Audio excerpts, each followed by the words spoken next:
Hello friends, અમારું જે કાલનું ડેકોરેશન અધૂરું હતું એ આજે કમ્પ્લીટ થઈ ગયું છે. અને જો આ અમારો ફાઇનલ લુક. હું થોડું ફૂલનું ડેકોરેશન બાકી હતું એ કરવા બેસી ગઈ હતી, અને દીદી પણ સવારમાં વહેલા ઉઠીને આ કરવા બેસી ગયા હતા. થોડું બાકી છે એ અમે બે કમ્પ્લીટ કરીએ છીએ.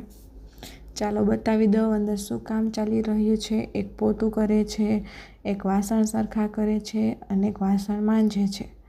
જો આ અમારો લગ્ન લેખનનો ફાઇનલ લુક. જો મસ્ત રેડી થઈ ગયા છે ને બધા. સરસ એવી તૈયારીઓ ચાલી રહી છે. અને જો આ અમારા મહેમાનો.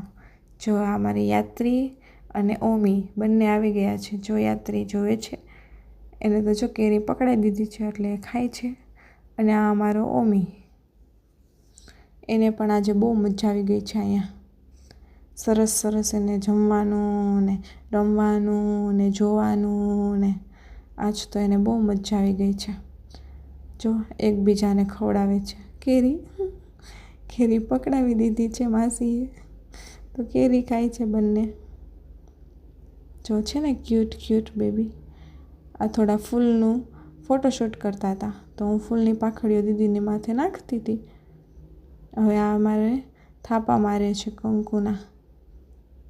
જો લાગે છે ને મસ્ત મસ્ત દીદી. તો ચાલો હવે વાના રસમની તૈયારીઓ ચાલી રહી હતી. વાના વણવા બેસી ગયા છે બધા. જો એક સજેશન આપે છે એને. જો અમે પહેર્યું છે મારવાડા બ્લુ કલરનું, મસ્ત છે ને. તો બધા પોતપોતાની રીતે કરવા બેસી ગયા હતા. અને આ અમારો હવે સાંજનો લુક. બધું ડેકોરેશન પૂરું થઈ ગયું અને સૌ પોતપોતાની ઘરે ચાલ્યા ગયા. અને અમે અમારું કામ કમ્પ્લીટ કરીને હવે મમ્મી જો સરખું કરે છે બધું. તો ચાલો મળીએ નવા વ્લોગમાં કાલે. આજના માટે આટલું જ. કાલે ફરીવાર નવી યાદીઓ સાથે. Good night, sweet dreams, take care.